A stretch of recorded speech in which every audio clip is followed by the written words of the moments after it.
अस्सलामुअलैकुम। वालेकुम सलाम वबरकातुहू। फरमाओ साहब, क्या पैगाम देना है उम्मत के नाम पे? और हजरत सब खैरियत है? अल्लाह का नाम है। कहाँ से बोल रहे हैं? हम कलकत्ता से बोल रहे हैं, अंसार नसरुद्दीन हावड़ा। कलकत्ता से बोल रहा हूँ, तो कुछ पैगाम दो उम्मत के नाम, ताकि उम्मत बेदार हो जाए। हजरत पैगाम नहीं देना है, आपसे एक मसला पूछना है और एक चीज का हवाला लेना है। अगर आपके पास में है तो हमको भेजिएगा ना। हाँ, वो साथ में पैगाम भी चला जाएगा, पूछ लो एक साथ। पूछना ये था कि दावत इस्लामी का जो अमीर है, हाँ, इलियास अत्तारी साहब,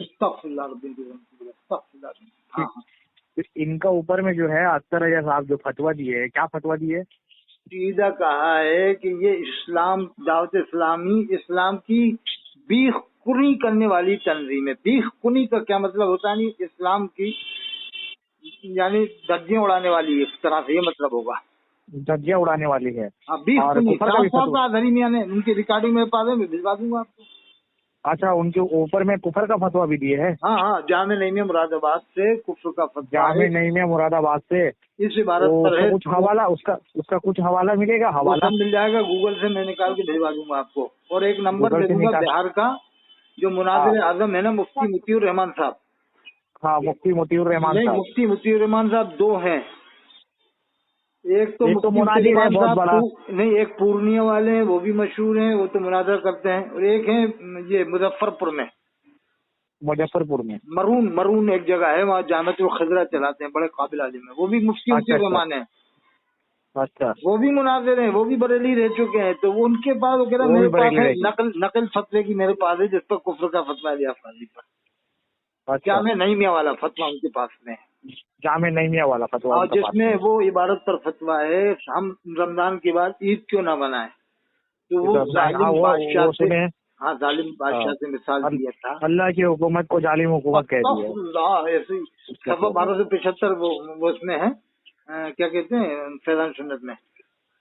तो अच्छा, और अख्तर रजा साहब क्या बोले? ये कहा था कि ये इस्लाम की बीख कुनी करने वाली तंजीम है दावत इस्लाम। और ये भी कहा था कि इन लोगों ने टीवी से अल्लाह के रसूल की आवाज सुनवाई कि इलियास काजी को मेरा सलाम पहुंचा देना। लेकिन अब सुनो बात क्या हो रही है, कुछ समझ में आ रही बात? हाँ, समझ में आ रही है, बोलिए। बात ये हो रही है कि इलियास काजी ने अरबों रुपया ये ज़कातें इकट्ठी करवा के खिलवा दिया इन लोगों के मुंह बंद कर दिए रजी लोगों के, कि ज़कातें खाओ, चुपचाप पड़े रहो अपनी जगह पर। अख्तर साहब अभी तो है भी नहीं, बोलने वाला कोई बचा नहीं है। अब वही अकेले बोलते थे, वो तो खैर मुजाहिदाना बोलते थे, डरते नहीं थे वो। लेकिन अब ये कलीम हनफी साहब भी डर चुके, ये कह रहा है कि हमने दाऊद इस्लामी को सही साबित करने के लिए कह रहा है कि मैं उसे सुन्नी साबित करूंगा। यानी पीर साहब के अदरी मियां का बागी हो गया, कलीम हनफी अदरी मियां के बागी हो चुके। समझ में आ गई बात? ठीक है, कुछ हवाला मिलेगा तो भेजिएगा ना हजरत। मैं हवाला भेजूंगा। कलीम हनफी साहब का सुनो, इसमें वो अदरी मियां के बागी हो चुके हैं। कलीम हनफी साहब दावत इस्लामी की हिमायत करने लग गए। लेकिन पहले तो नहीं करते, कलीम हनफी साहब का हम वीडियो देखे पहले तो बहुत जबरदस्त रद्द किया। स्टार्टिंग में बाल मुबारक कहने पर रद्द किया, इसका मीलाद मनाने पर रद्द किया गया है, और कितनी बातों पर। और ये भी कहा कि तुम मुनाफिक हो, मुनाफिक बला के। और अब कह रहा मैं सुन्नी साबित करूंगा। जब मुनाफिक कह दिया तो अब सुन्नी साबित कर रहा, तो तू अपने थू का खुद चाट रहा। फिर पैसा दे दिया, पैसा, हाँ, 50 लाख 1 करोड़ जो भी दे दिया उसके अकाउंट में, अल्लाह जाने, अपन को मालूम नहीं। लेकिन वो तो पैसा दे देते हैं 12। वो हो सकता है अकाउंट में 1-8 करोड़ भर दिया हुआ उसके, जो जितना भी भरा 1 करोड़ 2 करोड़ जो भी कम बेश। तो हाँ, बोल रहे कि वो बिहार का किसका नंबर देंगे, वो नंबर दे दीजिएगा। देंगे 2-4 मिनट और सुन लो, 5 मिनट वो नंबर दे दीजिएगा। और हवाला अगर मिल जाए तो बहुत बेहतर होगा। बेफिक्र रहो, मैं सब दे दूंगा। वो जितना हो सकेगा मैं भिजवाऊंगा। ठीक है, अभी हम लोग थोड़ा काम कर रहे हैं, काम में बिजी है, रख दे रहे अभी बाद में। 2-4 मिनट और सुन लो, फिर उसके बाद मत काट लेना।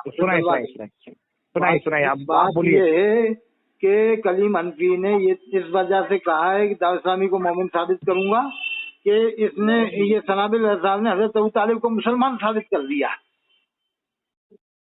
तो इस जलन में कह दिया कि तुम हजरत अबू तालिब को अगर मुसलमान मानोगे तो हम दाऊद इस्लामी को मोमिन साबित करेंगे। मतलब ये तो हजरत अबू तालिब को मुसलमान मानना क्या इतना बड़ा जुर्म हो गया कि वो उन्हें ये लोग मुसलमान नहीं मानेंगे, ये पीलीभीत वालों को।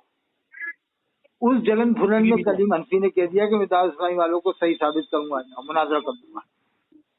वो पहले खुद ही रद्द करता था, इसके पीर ने रद्द किया, तो पीर का बागी हुई, हज़रत मियां साहब का खुला बागी हो चुका कलीम हनफी।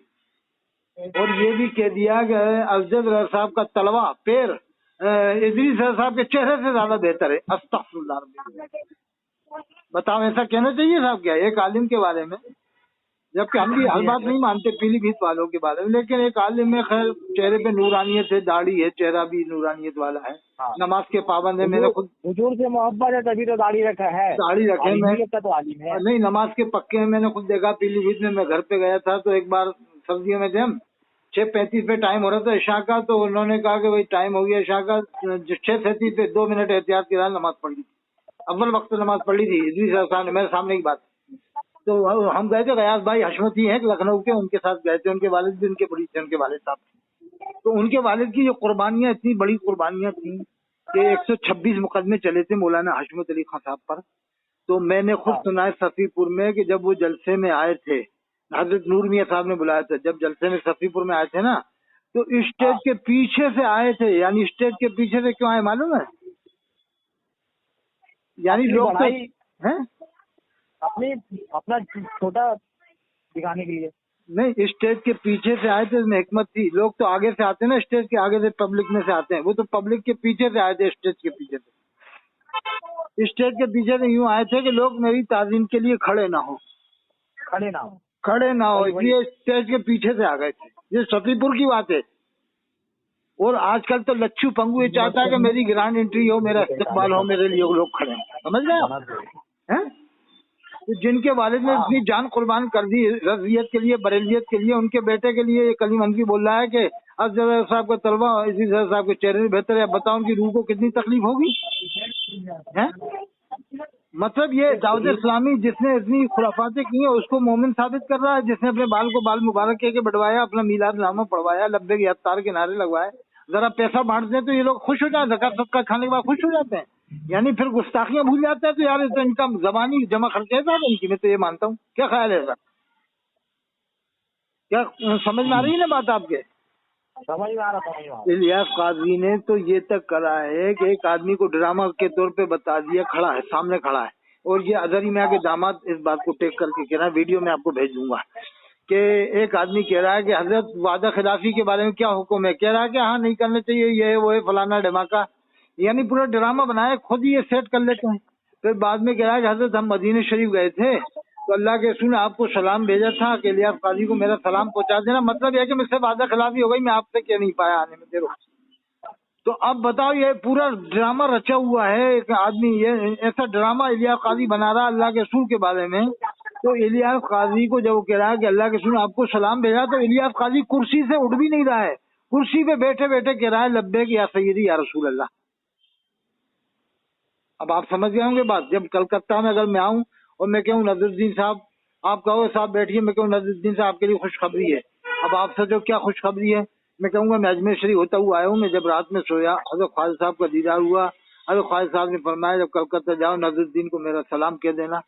जैसे एक मैं मिसाल दे रहा हूँ, अगर मैं आपके यहाँ आ जाऊँ और हकीकत में ख्वाजा साहब सलाम भेज दें और आपको मेरे ऊपर यकीन हो, तो आपकी खुशी का क्या आलम होगा ये बताओ। आप खुशी में उछल पड़ोगे, उछल पड़ोगे, जबकि गरीब नवाज आपको सलाम भेज दें। और अगर काश आपको इमाम हुसैन सलाम भेज दे, तो बताओ आप तो कई रोज तो दावतें करोगे गरीबों की, करोगे क्या नहीं करोगे? करेंगे इंशाअल्लाह। और ये तो अल्लाह के रसूल से सलाम भेजा, कुर्सी से उठ भी नहीं रहा है साहब। ये नहीं कि लंगड़ा लूला हो, ये 10 साल पुरानी बात है, अभी भी ये चलता फिरता है, कोई बीमारी नहीं, कोई इसमें ये बहाना नहीं बनेगा बीमार हो सकता है, कुछ नहीं, अच्छा खासा वीडियो मौजूद है, कुर्सी पे बैठा हुआ, बैठे बैठे जवाब दे रहा है, यानी अल्लाह के रसूल सल्लल्लाहु अलैहि वसल्लम की अजमत का मजाक बना रहा है। और ये इदरीस साजी देड़ वाला कोटा वाला उसे मोमिन साबित करने के लिए तैयार है, पैसा खिलाने की वजह से। पैसा ज़कात सबके खिला देंगे, दावतें कर देंगे, खुश। तो फिर दावत इस्लामी से जब तुम इतनी बुराइयां उसकी बर्दाश्त कर रहे हो आला हज़रत की वजह से, तो फिर तबलीग जमात वालों की बर्दाश्त कर लो ना। क्या ख्याल है साहब?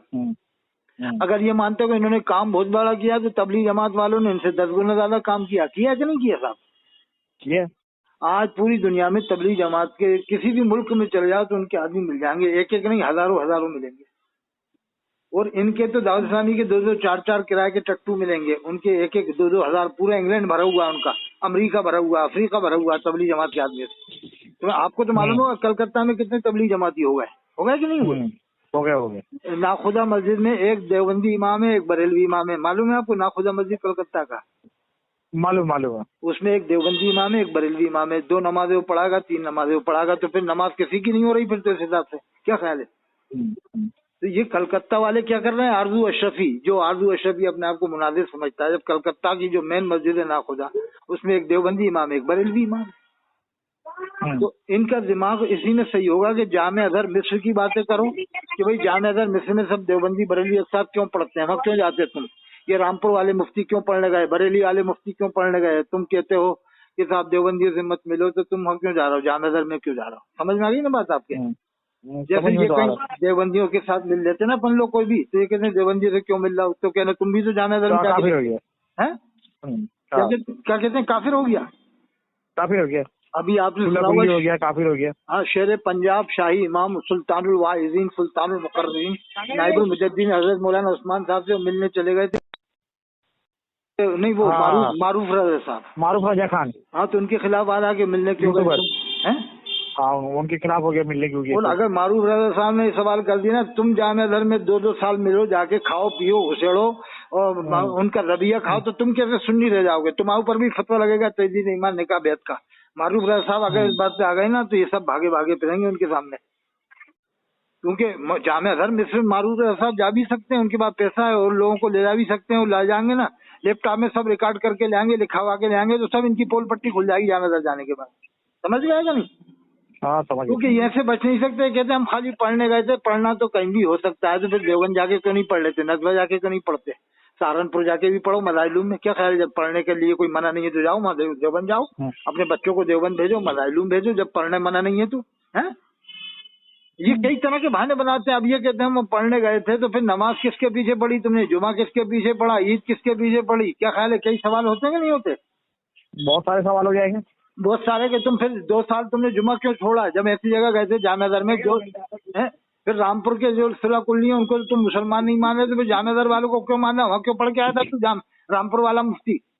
और फिर तफसीर अलमनशा का एक प्रचार करो आप, आला हज़रत के वालिद की तफसीर अलमनशा अगर आ गई ना, तो समझ लो उस इलाके से ही बरेलियत खत्म हो जाएगी इंशाल्लाह।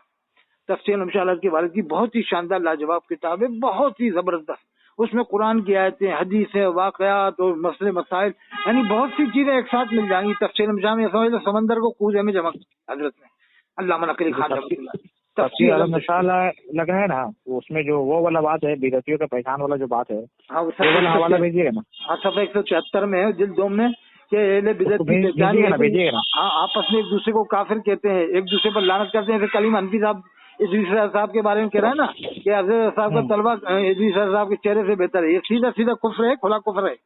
ठीक है, इंशाल्लाह हम पैगाम डलवा देंगे, फिर आपको भेजता हूँ मैं। ठीक है, वो वाला भी भेजिएगा, वो भी भेज दूंगा, हाँ, भेजवा दूंगा इंशाल्लाह, इसको चैनल पर डलवा दूंगा। ठीक है, ये वाला चैनल में डलवाएगा, ये वाला वीडियो भी जो है शेयर कर दीजिएगा। हाँ, ये चैनल पर डलवा के वीडियो शेयर करता हूँ मैं, फिर भेजता हूँ, ऑडियो शेयर कर दीजिएगा। बिल्कुल बिल्कुल। अस्सलाम वालेकुम।